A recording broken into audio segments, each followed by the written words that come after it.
the arrival of the official party, and remain standing for the singing of the national anthem by Lieutenant Colonel Daphne Jackson, followed by the invocation by Chaplain Ruth Seegers.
Oh, say, can you see by the dawn's early light what so proudly we hailed at the twilight's last gleaming, whose broad stripes and bright stars through the perilous fight o'er the ramparts we watched were so gallantly streaming.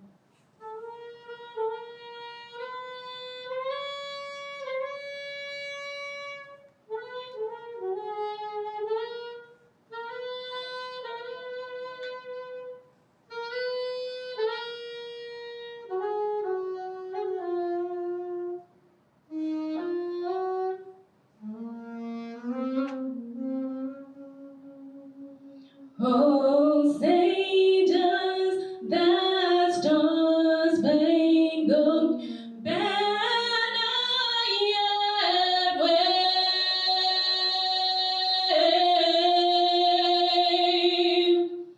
o'er the land of the free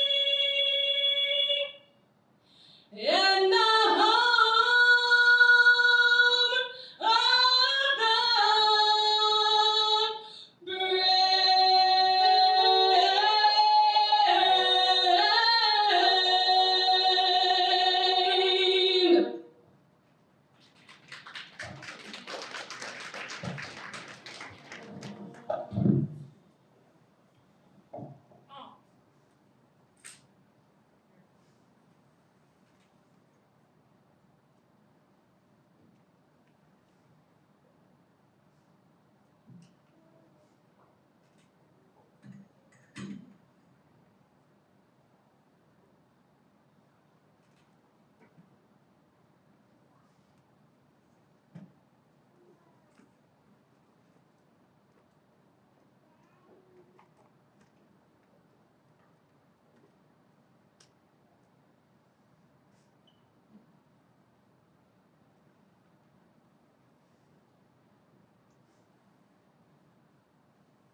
Thank you for pausing with me as I offer up this prayer. Lord, you are Alpha and adjudicate justice. Those are some of the reasons we have gathered here today to celebrate the promotion of Lieutenant Colonel Velma Gay Thompson to the rank of Colonel. She is one with tenacity and grace who adjudicates justice for the United States Air Force and represents with splendor. Lieutenant Colonel Thompson has consistently proven herself as a JAG, advising those junior and senior to her. She demonstrated her ability to serve and lead at a higher rank in our force.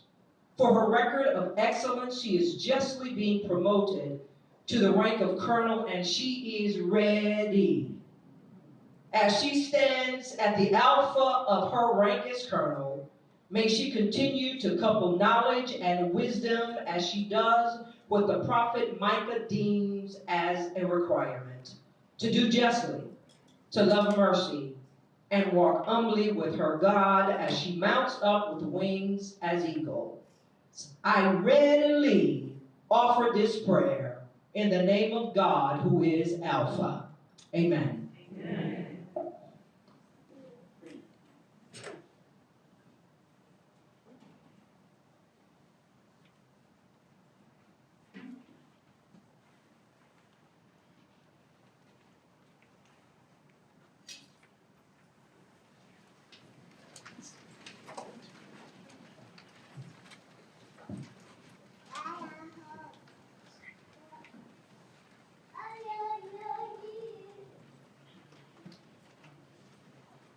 Thank you, Lieutenant Colonel Jackson and Mr. Benjamin Skip Pruitt, for that beautiful rendition of the national anthem.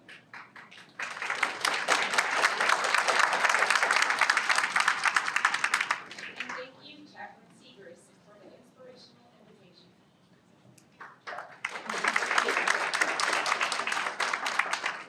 At this time, I would like to extend a special welcome to Lieutenant Colonel Thompson's family in attendance today. Lieutenant Colonel Thompson's husband, John Thompson, and their two daughters, Lauren and Brittany.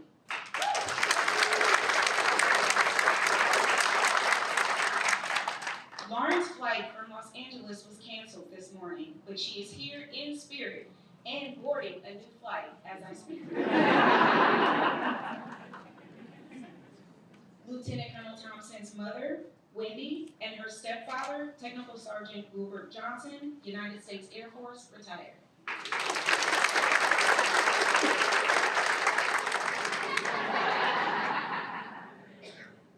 Lieutenant Colonel Thompson's father, George, and his wife, Mrs. Erlene Gay.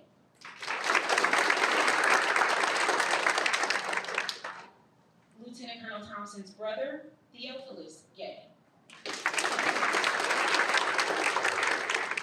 Lieutenant Colonel Thompson's sister, Vertez Edmond, and her nephew, Albert Edmond III. Lieutenant Colonel Thompson's mother-in-law, Miss Ada Morris. Lieutenant Colonel Thompson's sister-in-law, Miss Beth Morris. Lieutenant Colonel Thompson's brother-in-law, Master Sergeant Charlie Thompson, United States Air Force, retired, and his wife, Mrs. Carla Thompson.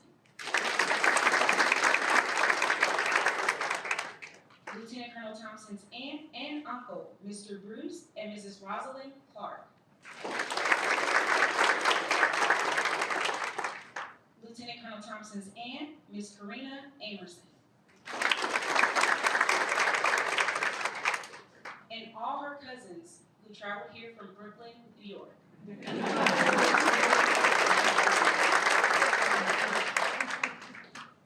At this time, I would like to recognize some of the distinguished visitors in attendance. Lieutenant General Robert Farrell, United States Army, retired, and his wife, Mrs. Monique Farrell.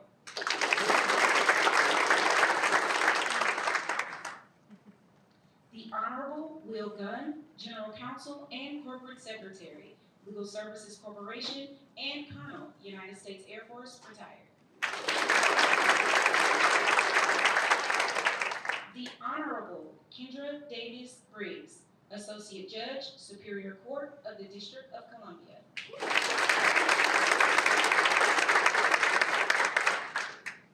Colonel Susan McNeil, United States Air Force, retired. The first African American female judge advocate in any of the Armed Services Judge Advocate General's Corps to promote to the rank of colonel.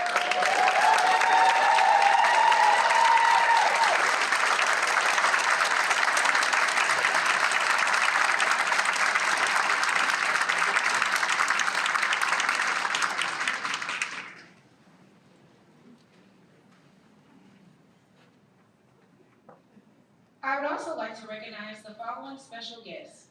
Please hold your applause until all names are read. Colonel Baker's wife, Mrs. Jennifer Baker. Colonel Thomas T.J. Clough, United States Air Force, retired. Colonel Sheila Flowers, United States Army, retired. Colonel John Martinez, United States Air Force, retired. Colonel Avis McAllister, United States Air Force, retired. Colonel William Orr, United States Air Force, retired. Chief Master Sergeant Tynesia Haskins, United States Air Force, retired. Colonel Will Baber, Colonel Cushea Blue Clark, Colonel Naomi Dennis, Colonel Laura DeCio, Colonel Lenora Phillips, Colonel Bridget Gill, Colonel Anna Gunn Golkin, Colonel Cynthia Kearley, Colonel Jarre Williams, and United States Coast Guard Captain, which is a colonel equivalent, Keto Ray.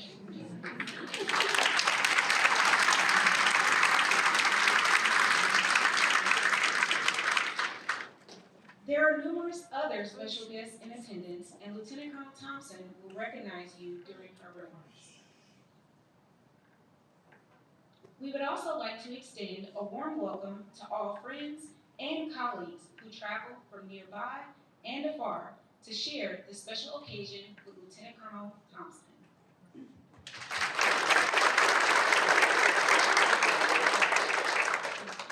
Ladies and gentlemen, Colonel Blaine Baker.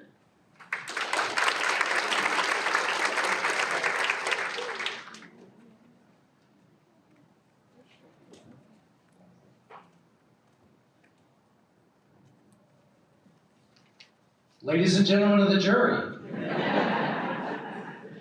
No, I cannot resist doing that. I've always wanted to do that. It seemed like the appropriate place to say it. Well, good afternoon, and welcome again to the promotion of soon-to-be Colonel Velma Thompson. What a great day. That's right. I must say, I feel incredibly honored and a bit anxious. At least it says a bit anxious in the script, but I'm going to tell you I'm really anxious, especially after that introduction, to have the privilege, the real privilege of officiating today's ceremony.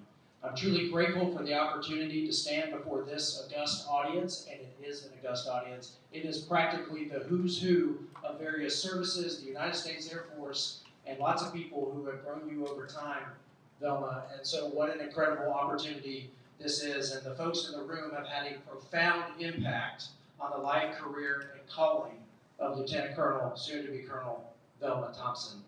So for the team here, I really appreciate this opportunity. Before we go any further, I have one point of order. Well, I may have started with a little bit of tongue-in-cheek courtroom protocol. One thing's for sure, Velma is only going to get promoted to Colonel once.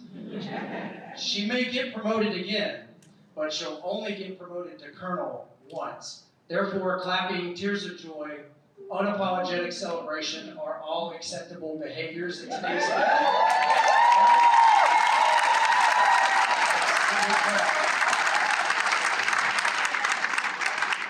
So please do relax and have fun. What a great day. I'll start with adding my welcome to the family, parents, siblings, aunts, uncles, nephew, cousins, in-laws, and of course, husband John, and two amazing daughters, Lauren, who we have radioed into the aircraft and told the pilot to speed it up, maximum speed, and of course, Brittany, who made it here. So let me say on behalf of all the uniformed folks here today to the family, thank you for growing this truly remarkable, absolutely exceptional human being.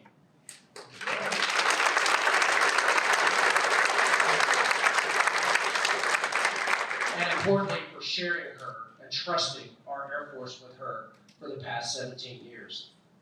Also, welcome again to friends, sorority sisters, board members, honorable judiciaries and civics who have clearly been influential to Velma's character and vision. It's great to see you all. Great to meet you. To our military DVs, Lieutenant General Retired Ferris, Brigadier General Crawford, Colonel McNeil, thank you for being here and continuing to mentor, support, and invest in this outstanding officer we have here today. And finally, welcome to all leaders, friends, airmen, soldiers, extended family. What an incredible day. And Velma, one more time, thank you for the opportunity to officiate this ceremony, to be a part of this special moment. I'm deeply humbled, and I will treasure this memory forever. So with opening arguments behind us, let's get on with the promotion of one Lieutenant Colonel Velma Thompson. But before we get to the actual orders, to the pinning on of the new rank, I'd like to share a few highlights from Velma's career that I was able to glean through my non-lawyerly discovery process. Now, the challenge here is picking out highlights from a career as exemplary as Velma's. And the challenge really is not what to include, but what to leave out.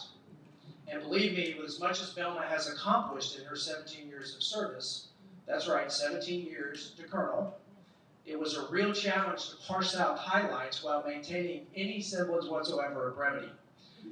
You see, Velma has truly done it all. She's been Chief of Military Justice, Area Defense Counsel, Deputy Staff Judge Advocate, Schoolhouse Instructor, Air Force Institute of Technology Master's Degree recipient, Labor Law Expert, Executive Officer, Strategic Policy Fellow, 2-star Command Staff Judge Advocate, Agency Deputy General Counsel, and Staff Judge Advocate at the busiest mobility training base in the world, Altus Air Force Base, Oklahoma. Mobility's hometown. That's right. I had to work that in there. And since there's not enough hours in the day to cover all the great work she's done across these positions, we can instead take a look at what I believe to be the pillars of Velma's career and character. And those pillars are professionalism, pride, and passion. And I'm betting no one in the audience is surprised that these qualities stood out. Professionalism. Velma's professionalism actually starts well before her Air Force career, as many of you know. First, she was a student on a mission, completing her undergraduate at 20 years old and her law degree at 25, moving fast. She became a professional teacher, teaching high school for 2 years, worked in private law for a stint, and then decided, in addition to these professions, she'd become a professional officer. Win, United States Air Force. And thank you, Shamika, her friend, for letting Velma know. Thank you. Thank you, Shamika. All the Air Force folks in the room can thank her for letting Velma know there was this super special opportunity called the Air Force JAG, and here she is. And so, once Velma joined the profession of arms, she took, as they say, like a duck to water. She crushed her first assignment at Dyess Air Force Base, Texas, where she was described on her very first evaluation as, quote, a superior officer and attorney. The sky is the limit.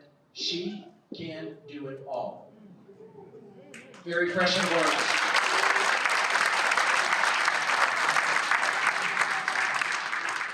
On her second assignment, now she's at Bowling Air Force Base, Washington, D.C. She was recognized among the top 5% of company-grade officers by her base commander, and a quote, a superstar performer. I trust her to mentor and lead. She's headed to the top.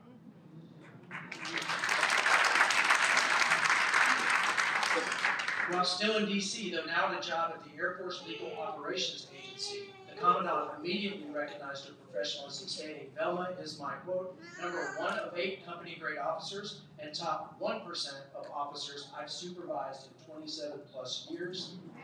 And after the Air Force Legal Operations Agency, she was able to stay in D.C. and continue her professional development by getting her Master's of Law degree in Labor and Employment Law, which came in quite handy when she joined our team in Oklahoma, with our 800 strong, all civilian, all unionized maintenance crew.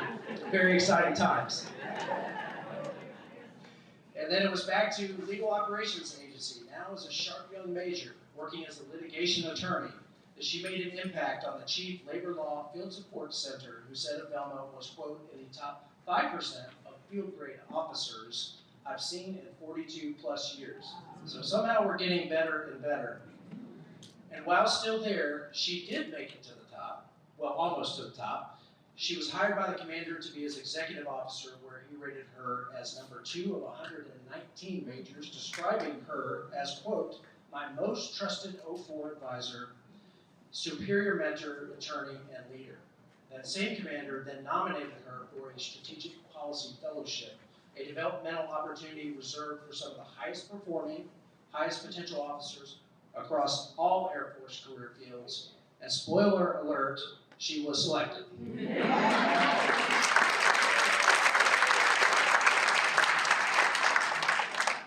Following the fellowship, Velma went to San Antonio to serve as a 2-star level staff judge advocate for the Air Force Recruiting Service, immediately earning the trust of the commander through, quote, being her go-to for spot-on counsel with recruiting service and Air Force-wide impact.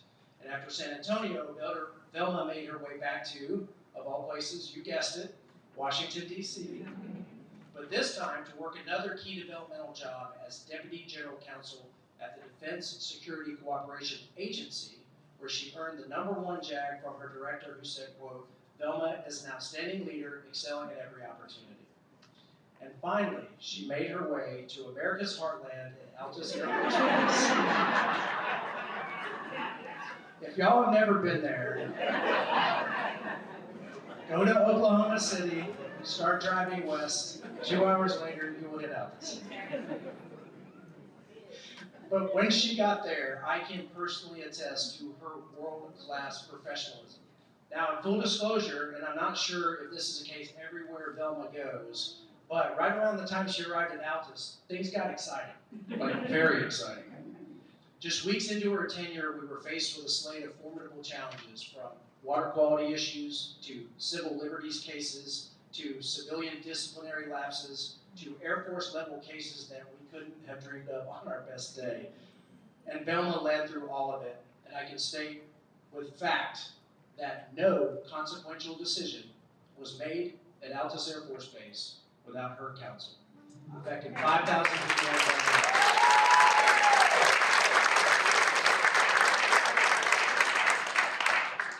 And as we navigated through all the challenges, the team grew stronger, got better, and people thrived. And as we turned the corner, Velma's team shined during the Wing's strong unit effectiveness inspection, after which she led her JA team to earn a coveted excellent on their headquarters Article 6 inspection.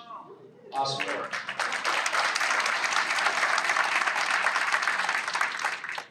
And while Velma is the definition of military professionalism, in fact, more than that, after I read through all of this, I ask myself, what am I doing with my life?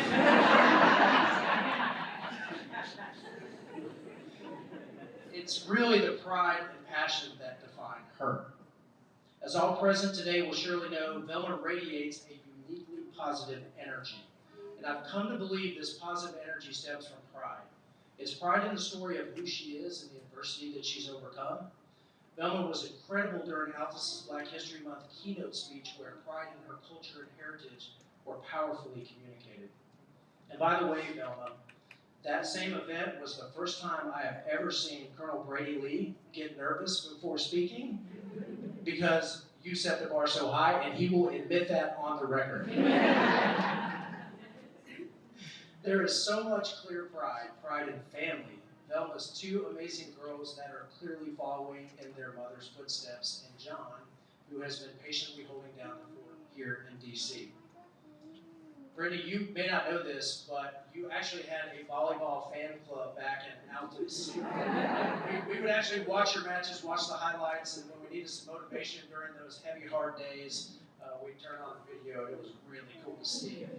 And Lauren, while she can't hear me right now, and she's not here, but she is here, I feel like I know her as well, because Velma, you shared with us is how close the two of you are, how proud you are of her graduation from Howard, and how she is now, even though she's on a flight at 35,000 feet, she was, at least an hour ago, living her best life.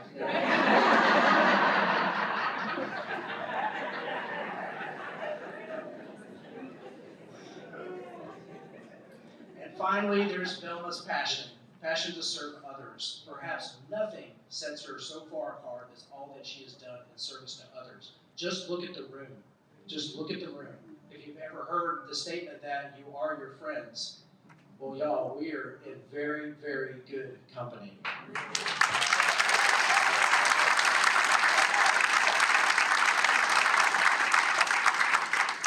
From her Alpha Kappa Alpha sorority service to her creation of the Tuskegee JAG network, which for anyone unfamiliar is still connecting and supporting Black JAGs across our Air Force, and which grew Air Force Black Judge advocates from 4% to 6%, surpassing the national average. That's service to others as well.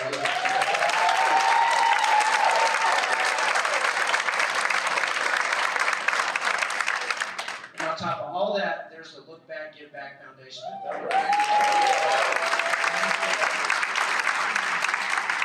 And I know you know this, but it needs to be said, this nonprofit foundation for underserved kids and communities gave over $30,000 last year, $50,000 last year. And it's going to happen again. And it's going to happen again. It's really a challenge to articulate the impact that one person has had on so many others. Ladies and gentlemen, that's just called passion to serve others. And Velma, you made one heck of a difference in so many lives. And you, my friend, should be proud. Yes.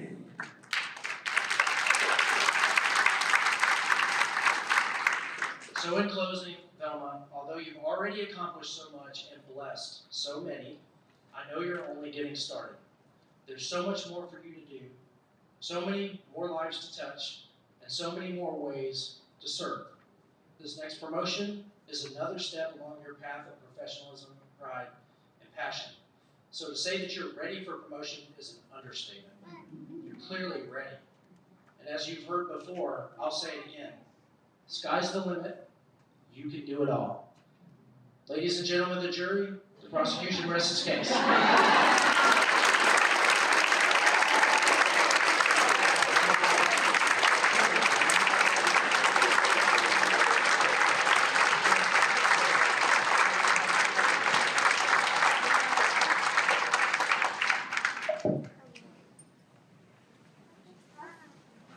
Thank you, Colonel Baker.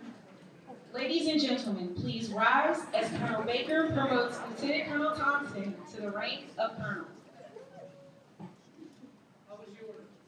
Attention to orders. The President of the United States, acting upon the recommendation of the Secretary of the Air Force, has placed special trust and confidence in the patriotism, integrity, and abilities of Lieutenant Colonel Velma Gay Thompson. In view of these special qualities and her demonstrated potential to serve in the higher grade, Lieutenant Colonel Thompson is promoted to the grade of Colonel, United States Air Force, effective 1 March 2024, by order of the Secretary of the Air Force.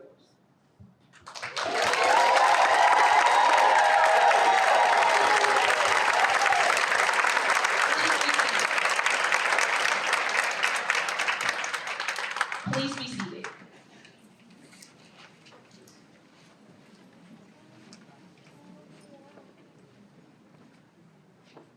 Ladies and gentlemen, we invite Colonel Thompson's parents, Wilbert and Wendy Johnson, and George Gay, to pin on her new ring.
Colonel Thompson's husband, John, and her daughter, Brittany, will join her to complete the pinning on of her new ring.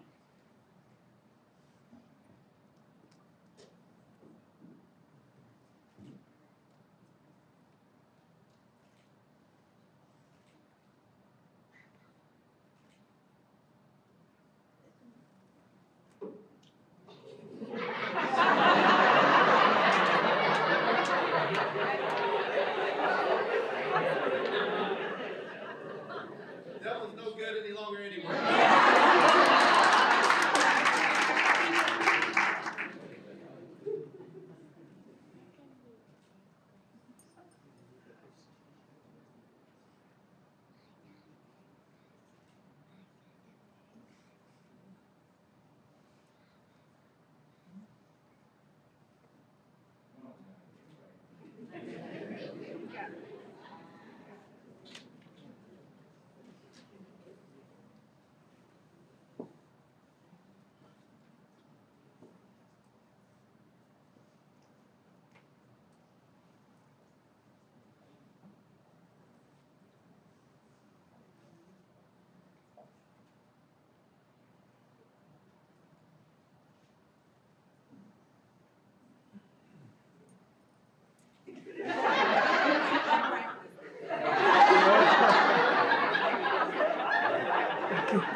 Thank you to Colonel Thompson's family.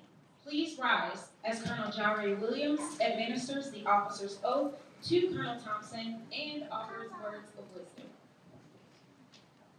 So before I do the oath, I'm going to do a charge for my dear, dear friend and sister, Velma, and I'm going to try not to cry, so I'm not going to look at you, sis. As you begin this new chapter in your esteemed career, I urge you to prioritize your faith, respect your spouse, cherish your daughters, honor your family, and mentor airmen and guardians who will become the future leaders of the Department of the Air Force.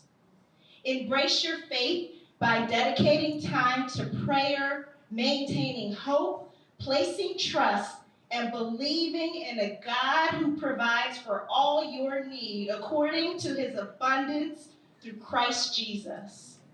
Show gratitude to your partner in life, John, who stands by your side in service to our nation by acknowledging him and valuing his support, dedication, and selflessness he brings to your life. Treasure your grown children, Lauren and Brittany, who have accompanied you through your entire military journey by celebrating their distinctiveness, independence, and the strength you solely have nurtured in them. Honor your faith, your parents, and your grandparents, who were your first and most influential mentors.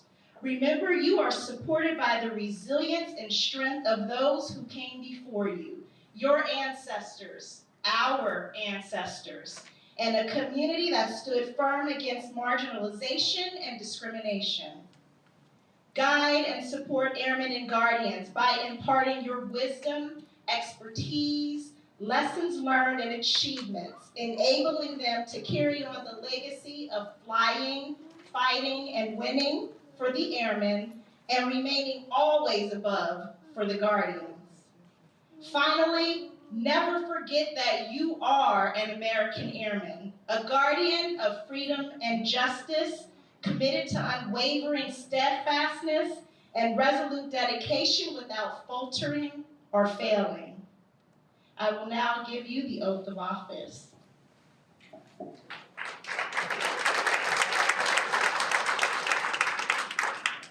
I state your name. Having been appointed a colonel in the United States Air Force, do solemnly swear that I will support and defend the Constitution of the United States against all enemies, foreign and domestic. That I will bear true faith and allegiance to the same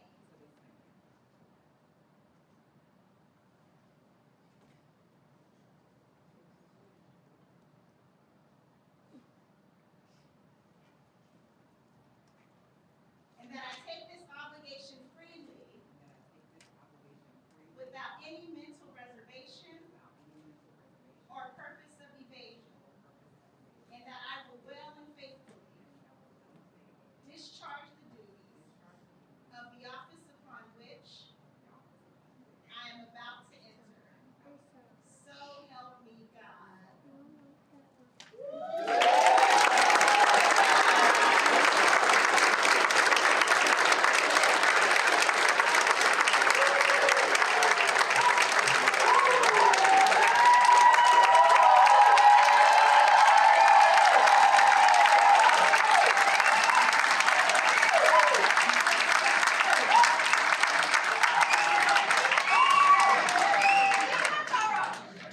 Please be seated. Please be seated.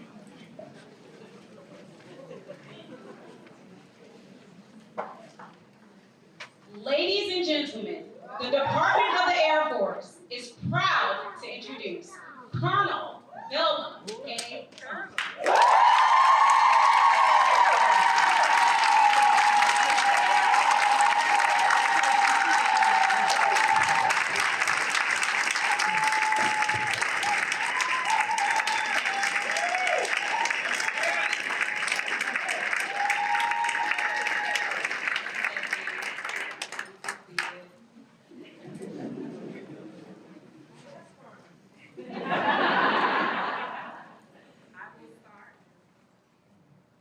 I want to start by saying thank you, Colonel Baker. Thank you for those very kind and heartfelt words. You were an absolute amazing, amazing leader during my time when I worked for you as your legal advisor at Baltic Air Force Base, and I'm truly blessed that I was able to serve under your leadership.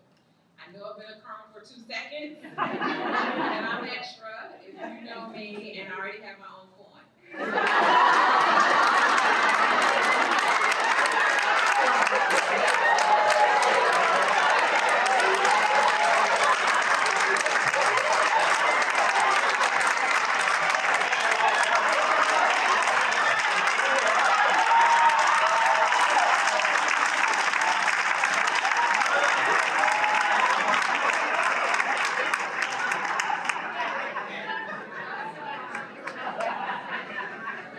Next, I would like to thank those who helped me put on this amazing ceremony. Major India Bird, Major India Bird Fulbright, who made sure that everything in this ceremony went off without any issues. Major Levice Crawford, who is more than my narrator. She's my friend, my little sister, one of my dear sorority sisters. Thank you, Levice. The next 5 women all traveled here to be here today. 3 joined the wrong sorority. I don't know if y'all caught this. The chaplain Sagrees kept saying, she ready, she ready. That was on purpose. Oh, Delta Sigma Theta, ready.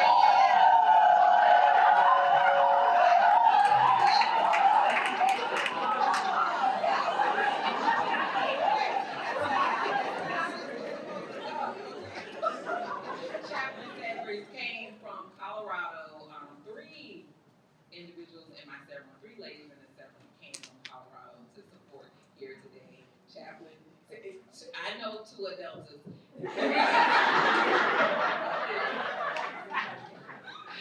Also, Captain Dana Cheek, who is also another little sister and a sorority sister of the best sorority.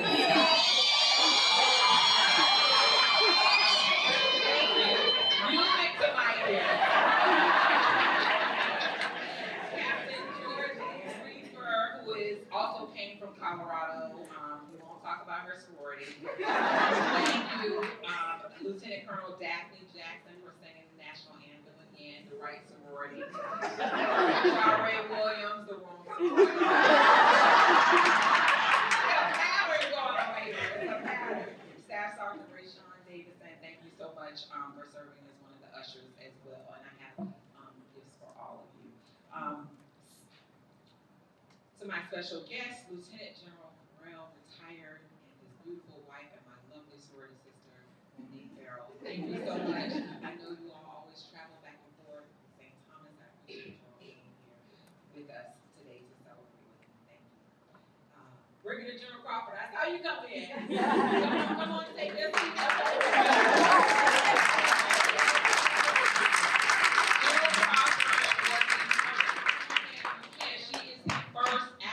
Duty JAG officer, African American, to be promoted to general.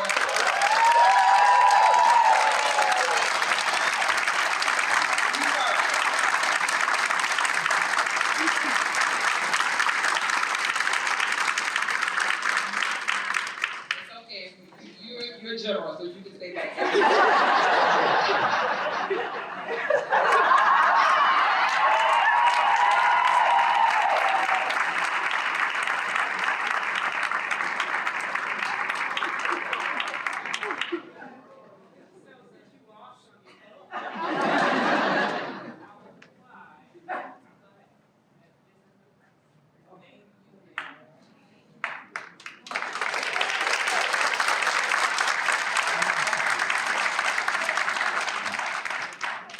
Ma'am, we stand on your shoulders. Thank you for coming. The Honorable Will Gunn. Sir, years ago, you laid the blueprint of how mentoring is supposed to be done, and we follow in your footsteps. And I am so happy to pay it forward, but it's because of the cost and price that you paid. Thank you for your constant involvement. The Honorable Kendra Davis Briggs. From roommate at Florida State University to watching you being sworn in as an associate judge in the Superior Court of D.C. Thank you for your love and support. And retired Colonel Susan McNeil, I want to honor you as the first African American female JAG in all services in 1991, only 33 years ago, to be promoted to the rank of colonel. And we found this history when Colonel JAG Williams and I penned an article. We wrote it a year ago. I know it just came out yesterday. But we wrote it a year ago, and in researching all of that, we found out this history and the fact that you live in Maryland. I would not have had it any other way but to invite you and to honor you today. So thank you.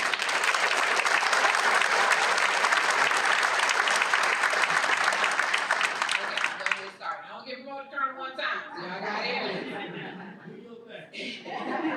Have you had moments when you felt like you had no idea of what is going on? Those times where you end up in a place where you did not plan or desire to be. Then sometimes later you see how God used that experience for something much more significant. Well, that certainly has happened to me during my Air Force career. It happened 3 times during my military career, and I'm going to tell you about all 3 times. So those of you who know me well know that I'm a planner. I like to be in control. And for most of my Air Force career, I was able to navigate the waters, navigate the assignments, get the assignments that were first or second on my list, live in the locations that I really wanted to live in. That was all until January of 2018. That's when I received a call from the assignments chief, now Colonel Marco O'Neill.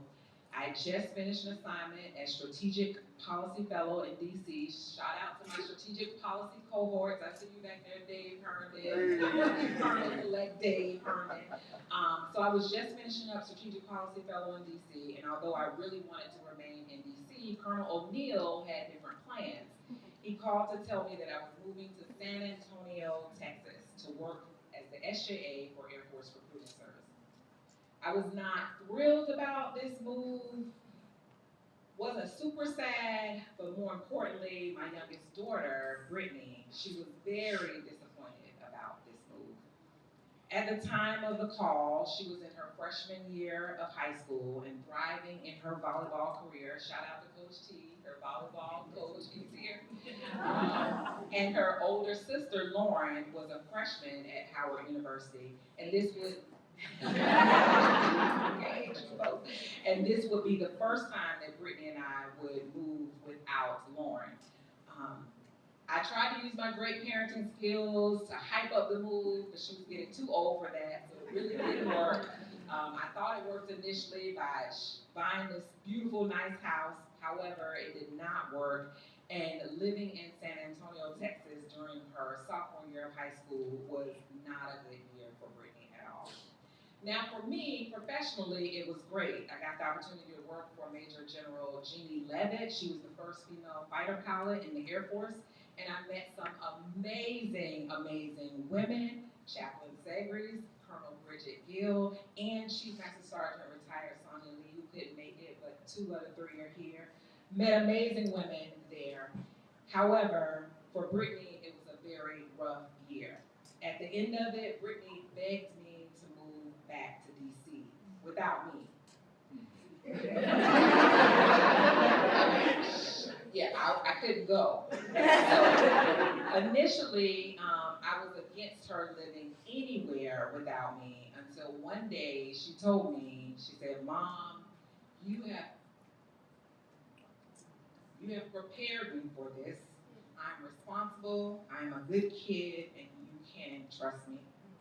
As a parent, that was the absolute toughest decision that I ever had to make in my life.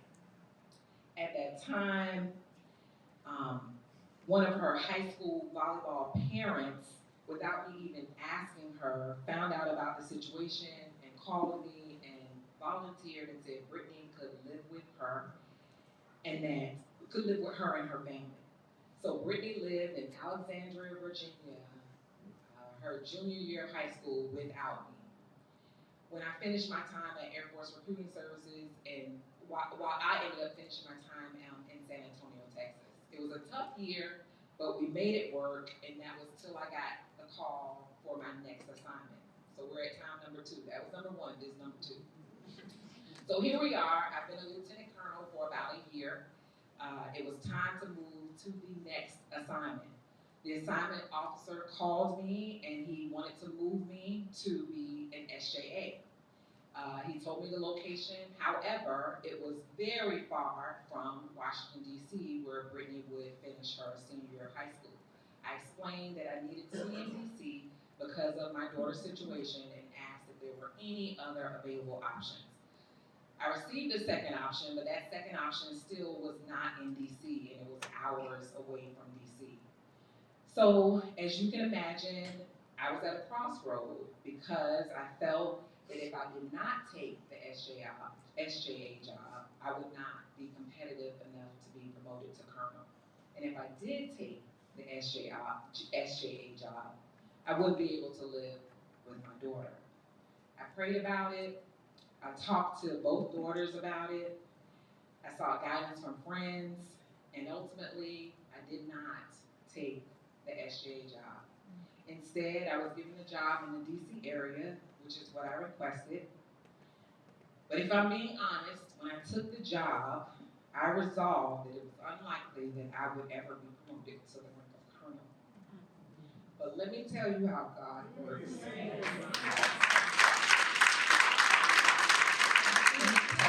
first day that I started that job, we were given, and we were telework, so we had to go in and pick up the computers.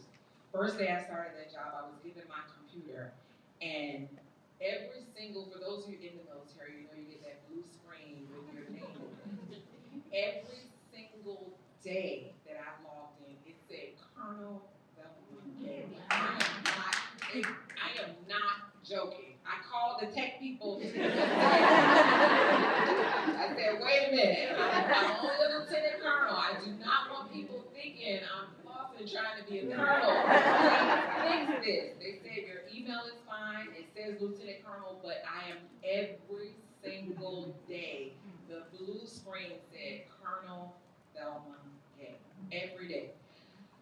I still can't get over that. It said, so God had a plan. He had a plan, and he put me in that position for a reason.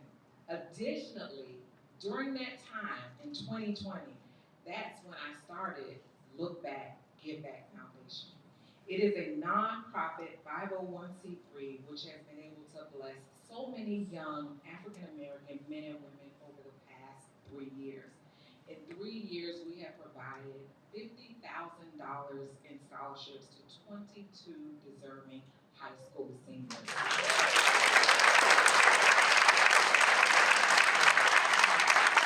Will the board members, past and present, for Look Back, Give Back Foundation, please stand.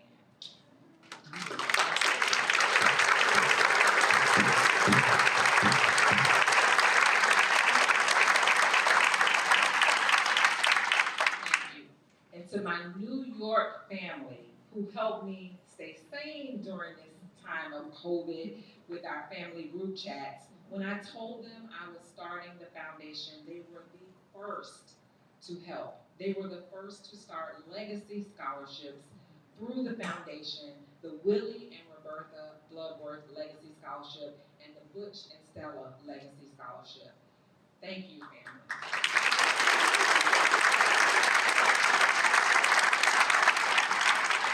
Additionally, Allison Chisholm and her husband, J.R. Yates, and Jare Williams and her husband, Christian Williams, also have major legacy scholarships through the foundation. And thank you to so many of you in the audience who have contributed to making the dreams of these students come true. Okay, that was the first part of God's plan for that job. The second part of God's plan was for me to meet my amazing husband, John Moore.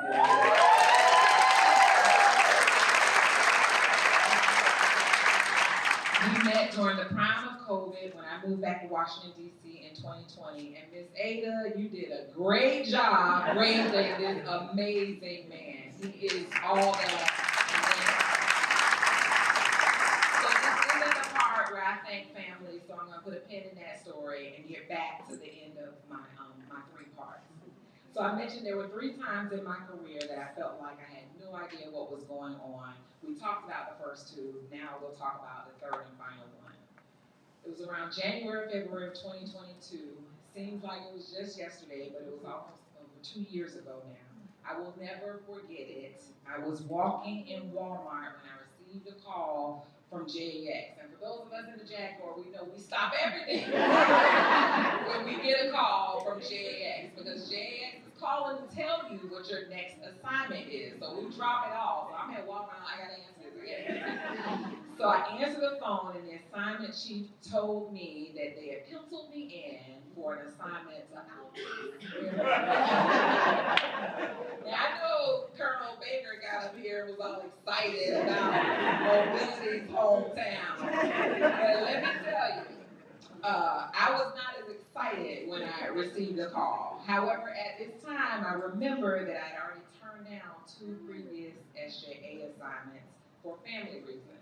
Brittany was now a freshman in college, so I had no excuse about, please don't send me there. So I said, thank you very much. I hung up the phone and I cried. Like I cried, And not only did I cry then, but when I was driving to my new city, I cried again. Let me tell you, Colonel Baker said, visit Altus. If anyone has ever visited Altus, you would know what I mean. It is the most remote location that I have ever been assigned, ever been to. By remote, I mean no Starbucks, no Target, no Uber, no Lyft, no mall, no movie theater, no Panera, no Chipotle, no anything. I can go on and on and on. And for the record, for those of you who may be waiting on assignments calls, if you get the call, they now have a Chick-fil-A and they're getting a Starbucks, so it will be okay, I guess. As I drove to the city of Altus for the first time, crying, I played a song called I Trust You by James Fortune.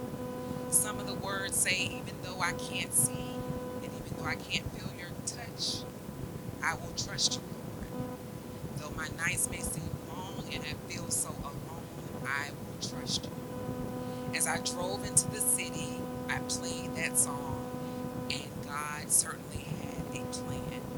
Not only did God place me under Colonel Blaine Baker, but within months of my arrival, Colonel Baker put his trust in me.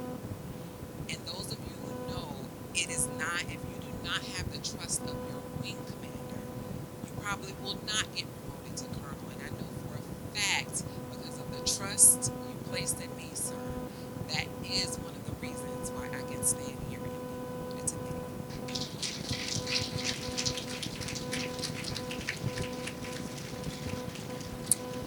One of my daily devotions said, when you reach your high points in your life, remember what God used to bring you to that point with gratitude. God often uses these lessons in the uncertain moments when you have no idea what is going on. Those 3 assignments in my career, I certainly had no idea what was going on, but God won't waste one bit of your time, of your weight, if you use those experiences to grow and determine His purpose for your life. I'm thankful for those experiences because they all helped me to get to this point today. I'm also a firm believer in relationships and building those relationships because they are the key to professional and personal success.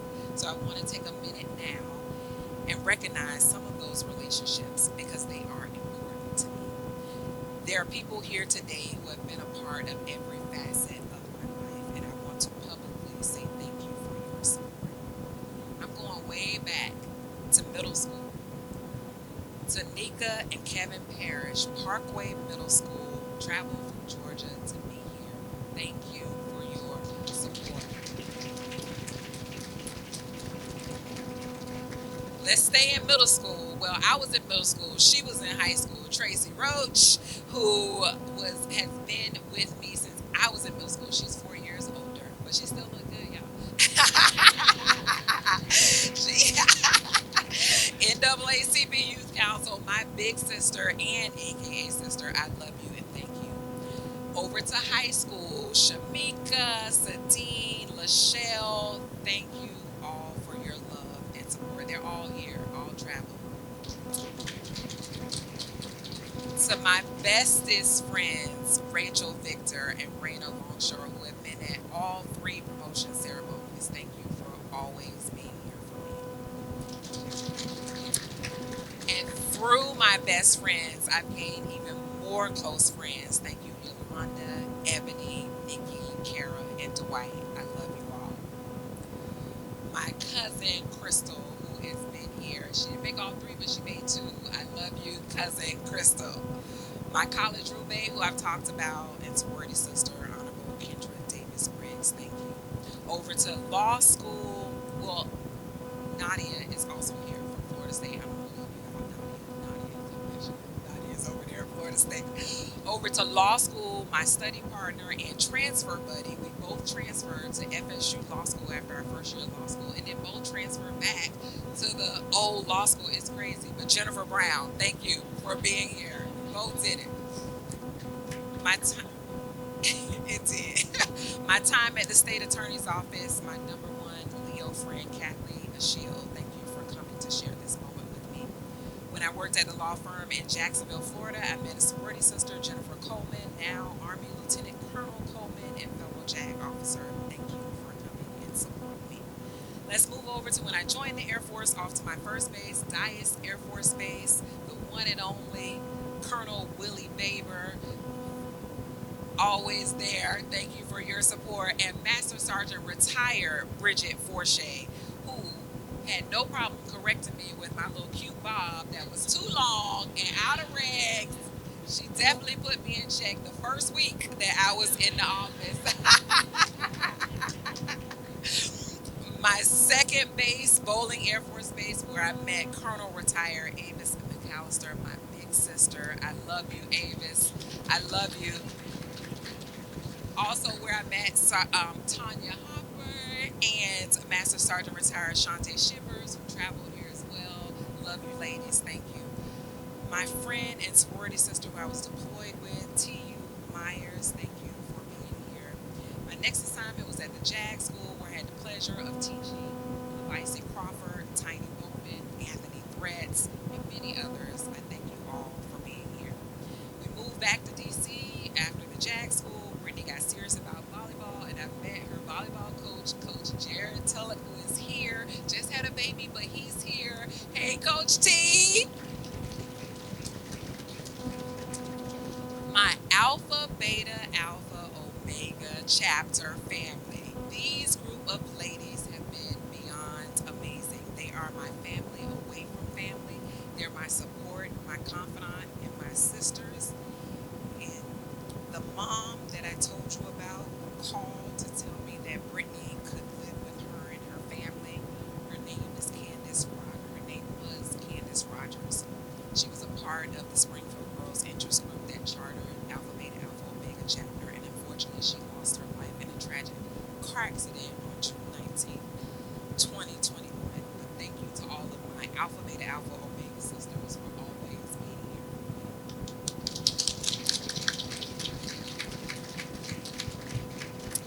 My Ivy Storehouse ambassador, Laura Mary, thank you for being here.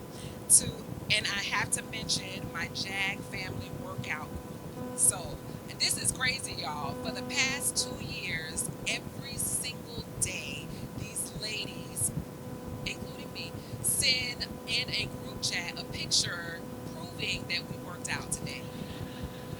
Talk about stress and pressure.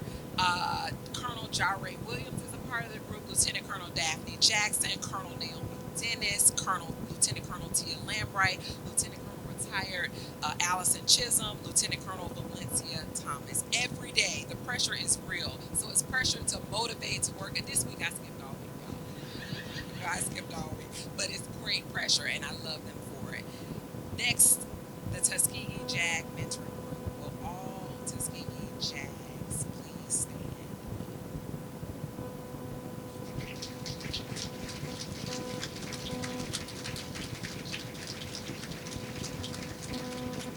I would like you all, so I'm gonna tell you a little bit about my coin, which I'm okay with it. I'm okay that I just picked Colonel, but I have a coin. So the front of the coin, of course, the coin is pink and green. Of course, it says Colonel Velma Thompson across the top, and on the bottom it says "Pay it forward," and it has the look back, give back emblem on the bottom, and on the back it says "Service Supreme in Service to all mankind." I would like to give all the Tuskegee Jags, come on up, because y'all, it's y'all time to shine.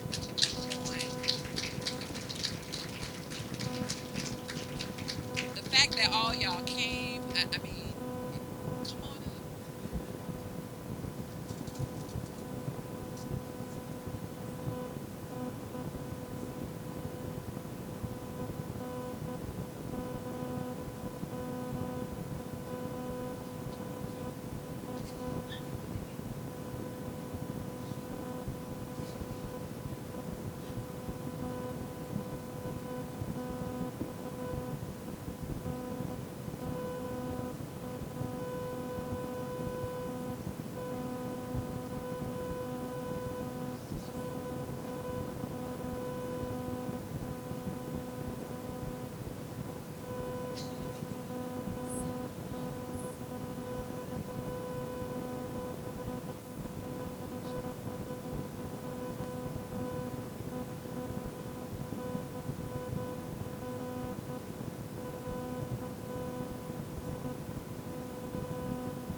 all of the mentors in the audience, specifically Colonel Moore, Mr. Martinez, your leadership and guidance, all of my other Air Force colleagues, family, and friends who are here, thank you for being here.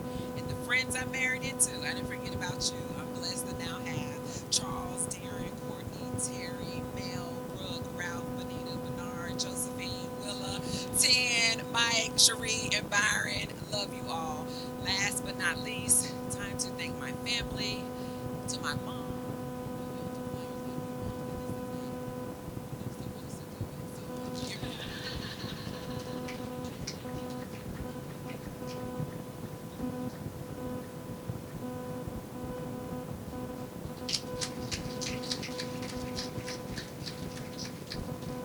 And to my new mom-in-law, thank you so much for giving me John. I mean, he is the best, and because of you, he is him. So thank you.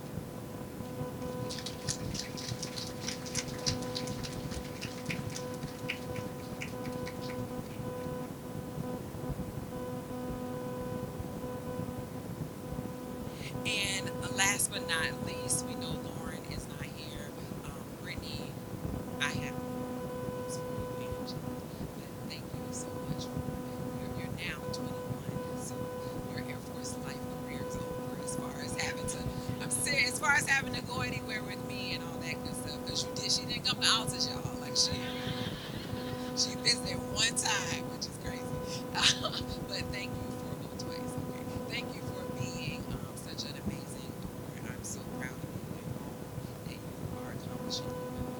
It's to bless nation and anything. And to John, I love. It took me a while to find you, but I found you. Good things come to those who wait. Just thank you for being such an amazing, God-fearing man and the leader of our household. And without you, we could not have put something so beautiful together to show our need for everyone. So thank you so much.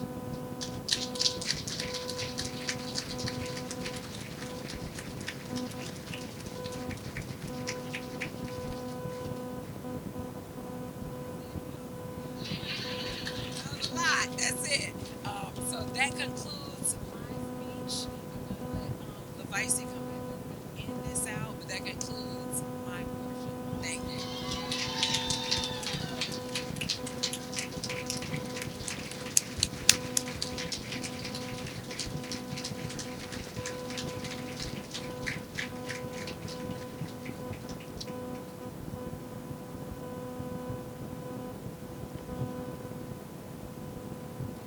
Thank you, Colonel Thompson. Ladies and gentlemen, the men and women of the United States Air Force are proud of Colonel Thompson and wish her and her family good luck and Godspeed. Please rise and join Colonel Thompson and Colonel Baker in the singing of the Air Force song.